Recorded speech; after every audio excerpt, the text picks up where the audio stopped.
ഇന്നത്തെ ക്ലാസ്സിലേക്ക് എല്ലാവർക്കും സ്വാഗതം. ഇന്ന് നമ്മൾ 9ാം ക്ലാസ്സിലെ 13ാമത്തെ ചാപ്റ്ററായ പോളിനോമിയൽ പിക്ചേഴ്സിന്റെ രണ്ടാമത്തെ വീഡിയോയിലേക്കാണ് പോകുന്നത്. അപ്പോൾ നമ്മൾ ഒരു ഫസ്റ്റ് ഡിഗ്രി പോളിനോമിയൽ എന്താണെന്നും അതിന്റെ ജനറൽ ഫോം എന്താണെന്നും പറഞ്ഞു. ax+b(p(x) എന്ന രൂപത്തിലുള്ള പോളിനോമിയലാണ് ഫസ്റ്റ് ഡിഗ്രി പോളിനോമിയൽ. അത്തരം പോളിനോമിയലിന്റെ ഗ്രാഫ് കഴിഞ്ഞ ക്ലാസ്സിൽ നമ്മൾ വരച്ചതാണ്. അതിന്റെ പിക്ചോറിയൽ റെപ്രസെന്റേഷൻ കാണിച്ചിരുന്നു. അപ്പോൾ ഫസ്റ്റ് ഡിഗ്രി പോളിനോമിയലിന്റെ ഗ്രാഫ് എപ്പോഴും ഒരു സ്ട്രേറ്റ് ലൈൻ ആയിരിക്കും എന്ന് നമ്മൾ പറയുകയുണ്ടായി. അപ്പോൾ ഒരു സ്ട്രേറ്റ് ലൈനെ ഡിസൈഡ് ചെയ്യാൻ 2 പോയിന്റ് മതി. അപ്പോൾ നമുക്ക് ഇവിടെ ടെക്സ്റ്റ് ബുക്കിലെ ഒരു പ്രോബ്ലം ആണ്. p(x)(x-1) ഇതിന്റെ ഗ്രാഫ് ഒന്ന് വരയ്ക്കണം. അപ്പോൾ p(x)(x-1) എന്ന ഗ്രാഫ് എടുക്കുമ്പോൾ അതിന്റെ p(0) എന്തായിരിക്കും നോക്കാം. നമുക്ക് എക്സിന്റെ സ്ഥാനത്ത് 0 കൊടുത്താൽ p(0) കിട്ടും. p(0) എന്ന് പറഞ്ഞാൽ ഇത് p(x) ആണ്. p(x)(x-1). അപ്പോൾ p(0) എന്ന് പറയുമ്പോൾ എക്സിന്റെ സ്ഥാനത്ത് 0 വന്നു. അപ്പോൾ 0 - 1 ദാറ്റ് ഈസ് -1. അപ്പോൾ p(0) ഈസ് -1. p(1) ഈസ് എന്തോരം x ഈസ് റീപ്ലേസ്ഡ് ബൈ 1 ആണ്. എക്സിന്റെ സ്ഥാനത്ത് 1 ആണ്. അപ്പോൾ 1 - 1 ഈസ് 0. So p(1) = 0. ഒരു പോയിന്റ് അവിടെ കണ്ടുപിടിക്കാം. p(2) എക്സിന്റെ സ്ഥാനത്ത് 2 കൊടുത്തു. 2 - 1 ദാറ്റ് ഈസ് 1. അപ്പോൾ p(2) 1.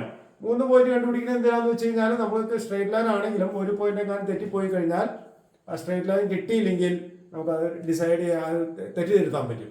അപ്പോൾ 3 പോയിന്റ് കണ്ടുപിടിക്കുന്നത് ഉചിതമായിരിക്കും. അപ്പോൾ p(0) -1, p(1) 0, p(2) 1. അപ്പോൾ നമുക്ക് ഇതുപോലെ ടേബിൾ കിട്ടി. എക്സിന്റെ സ്ഥാനത്ത് 0 കൊടുക്കുമ്പോൾ p(x)ന്റെ വാല്യൂ -1 ആണ്. x1 ആകുമ്പോൾ p(x) 0 ആണ്. x2 ആകുമ്പോൾ p(x) 1 ആണ്. അപ്പോൾ നമ്മൾ എന്ത് ചെയ്യണം? ഒരു ഹൊറിസോണ്ടൽ ലൈൻ വരയ്ക്കണം. ആ ഹൊറിസോണ്ടൽ ലൈനിൽ 0, 1, 2 കറസ്പോണ്ടിങ് ആയിട്ട് വെർട്ടിക്കൽ ലൈനിലെ വാല്യൂസ് ആണ് -1, 0, 1. അപ്പോൾ ഹൊറിസോണ്ടൽ ലൈൻ -3 മുതൽ +3 വരെ നമ്മൾ അടയാളപ്പെടുത്തിയിട്ടുണ്ട്. വെർട്ടിക്കൽ ലൈനിൽ അതുപോലെ തന്നെ -3 മുതൽ +4 വരെ അടയാളപ്പെടുത്തിയിട്ടുണ്ട്. എത്ര വേണമെങ്കിലും നമുക്ക് അടയാളപ്പെടുത്താം. അപ്പോൾ മിനിമം എത്രയെങ്കിലും അടയാളപ്പെടുത്തുക. ഇനി ഈ പോയിന്റ് p(x) എന്ന് പറയുന്ന വാല്യൂ ആണ് ഈ കൊടുത്തിരിക്കുന്നത്. 0, 1, 2, 3, -1, -2, -3 ഇതൊക്കെ എക്സിന്റെ വാല്യൂ ആണ്. അപ്പോൾ അതിന് കറസ്പോണ്ടിങ് ആയിട്ട് p(x)ന്റെ വാല്യൂ ആണ് വെർട്ടിക്കൽ ലൈനിൽ വരിക. അപ്പോൾ നോക്കിയേ p(0) എന്ന് പറഞ്ഞാൽ ഈ ഹൊറിസോണ്ടൽ ലൈനിൽ 0ക്ക് കറസ്പോണ്ടിങ് ആയിട്ട് വെർട്ടിക്കൽ ലൈനിൽ -1. അപ്പോൾ -1 കേട്ടോ. p(0) -1. അപ്പോൾ -1 എന്ന പോയിന്റ് അടയാളപ്പെടുത്തി. ഇനി p(1) എക്സിന്റെ സ്ഥാനത്ത് 1. അപ്പോൾ 1ന് കറസ്പോണ്ടിങ് ആയിട്ട് p(1) എന്ന് പറയുന്നത് 0 ആണ്. അപ്പോൾ 1ന് നേരെ വെർട്ടിക്കൽ ലൈനിൽ 0. അപ്പോൾ 1, 0 എന്ന് പറയുന്ന പോയിന്റ് ഇതാണ്.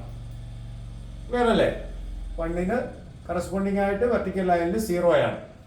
അതുപോലെ 2ന് കറസ്പോണ്ടിങ് ആയിട്ട് വെർട്ടിക്കൽ ലൈനിൽ 1 ആണ്. അപ്പോൾ 2ന് കറസ്പോണ്ടിങ് ആയിട്ട് വെർട്ടിക്കൽ ലൈനിൽ 1.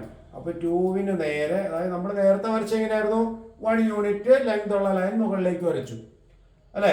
ഇത് 0 യൂണിറ്റ് ലെങ്ത് ഉള്ള ലൈൻ താഴെ 1 യൂണിറ്റ് ലെങ്ത് ഉള്ള ലൈൻ താഴോട്ട് വരച്ചു. ആ ലൈൻ വരയ്ക്കുന്നതിന് പകരമാണ് നമ്മൾ ഈ വെർട്ടിക്കൽ ലൈൻ എടുത്തത്. അപ്പോൾ വെർട്ടിക്കൽ ലൈനിലെ ആ പോയിന്റേ നമുക്ക് ആവശ്യമുള്ളൂ. അപ്പോൾ എന്തൊക്കെ ചെയ്തു? 0ക്ക് കറസ്പോണ്ടിങ് ആയിട്ട് -1 വന്നു. 1ന് കറസ്പോണ്ടിങ് ആയിട്ട് 0 ആണ്. അപ്പോൾ 1, 0 എന്ന് പറയുന്ന പോയിന്റ് ഇതാണ്. 2ന് കറസ്പോണ്ടിങ് ആയിട്ട്, അതായത് x2 ആകുമ്പോൾ p(x) 1 ആണ്. അപ്പോൾ 1ന് നേരെ അടയാളപ്പെടുത്തി. അപ്പോൾ നമുക്കിത് 3 പോയിന്റ് അടയാളപ്പെടുത്തിയിട്ടുണ്ട്. അത് 3 കൂടി ചേർത്ത് ഒരു ലൈനുകൾ വരയ്ക്കുക.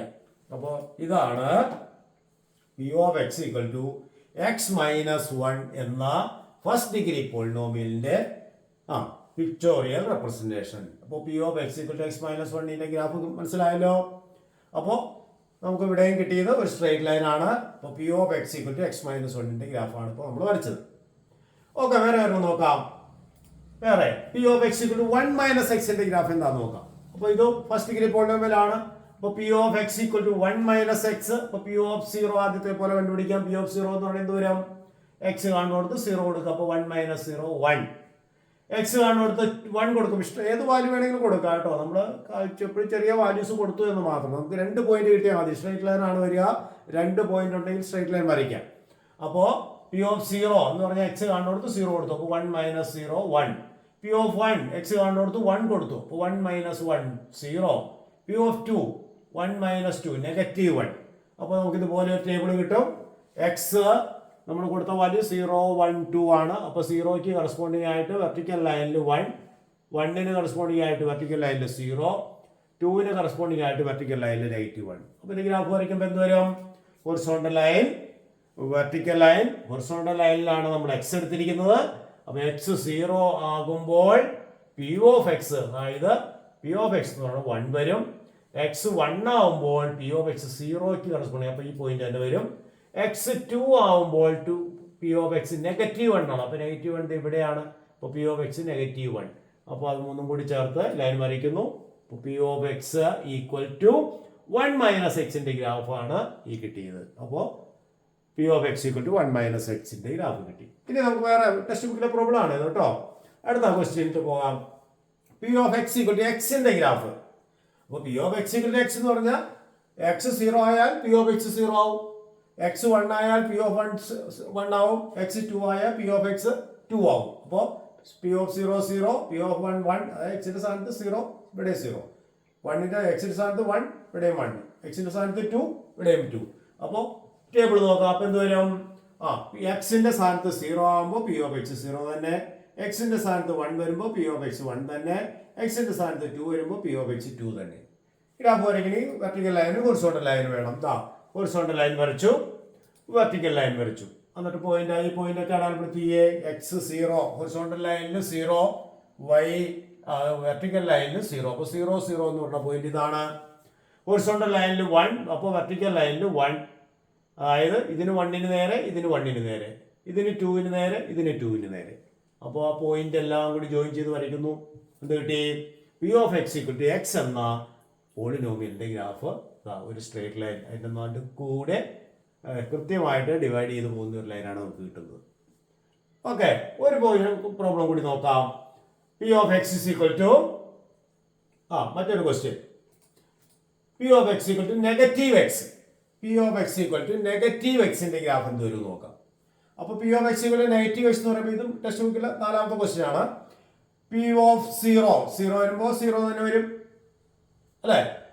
1 വരുമ്പോഴോ -1 വരും, കാരണം നെഗറ്റീവ് ഇവിടെ ഉണ്ട്. 2 വരുമ്പോഴോ -2 വരും. അപ്പോൾ ടേബിൾ എന്തോ അങ്ങനെ ഒന്ന് നോക്കിയേ. എക്സ് 0 ആകുമ്പോൾ പി ഓഫ് എക്സ് 0, എക്സ് 1 ആകുമ്പോൾ പി ഓഫ് എക്സ് -1, എക്സ് 2 ആകുമ്പോൾ പി ഓഫ് എക്സ് -2. പോയിന്റ് നമുക്ക് ഇതിൽ തന്നെ വരയ്ക്കാം, ഇവിടെ തന്നെ വരയ്ക്കാം. അപ്പോൾ എക്സ് 0 0 0 0 എന്ന് പറഞ്ഞ പോയിന്റ് ഇവിടെ ഉണ്ട്. 1 -1 എന്ന് പറയുമ്പോഴോ ഹൊറിസോണ്ടൽ ലൈനിൽ 1, വെർട്ടിക്കൽ ലൈനിൽ -1, ഇതിനും നേരെ. 2 -2 എന്ന് പറയുമ്പോൾ ഹൊറിസോണ്ടൽ ലൈനിൽ 2, വെർട്ടിക്കൽ ലൈനിൽ -2. കണ്ടോ, 2നും -2നും നേരെയുള്ള പോയിന്റ് ഇതാണ്. കൂട്ടി വരയ്ക്കുക. അപ്പോൾ കണ്ടോ, ആദ്യത്തെ ലൈന് നേരെ പെർപെൻഡിക്കുലർ ആയിട്ട് റിവേഴ്സ് ഡയറക്ഷൻ, വേറെ അല്ലേ, ഒരു പെർപെൻഡിക്കുലർ ആയിട്ടുള്ള ലൈനാണ് നമുക്ക് കിട്ടുന്നത്. 0 0 തന്നെ കടന്നു പോകുന്നു. അപ്പോൾ നമുക്ക് എന്ത് കിട്ടി? P of X equal to X എന്നതിന്റെ ഗ്രാഫും അതുപോലെ P of X equal to -x എന്നതിന്റെ ഗ്രാഫും നമുക്ക് കിട്ടി. അപ്പോൾ 4 ഗ്രാഫാണ് ഇന്ന് ഇവിടെ വരച്ചത്. നമ്മൾ ഫസ്റ്റ് ഡിഗ്രി പോളിനോമിയലിന്റെ ഒരു ഗ്രാഫ്, അതെല്ലാം സ്ട്രേറ്റ് ലൈൻ ആയിരിക്കും. അപ്പോൾ ഇത്തരം ഈ ഗ്രാഫ് 4 ക്വസ്റ്റ്യനും എല്ലാവർക്കും മനസ്സിലായെന്ന് വിചാരിക്കുന്നു. Thank you.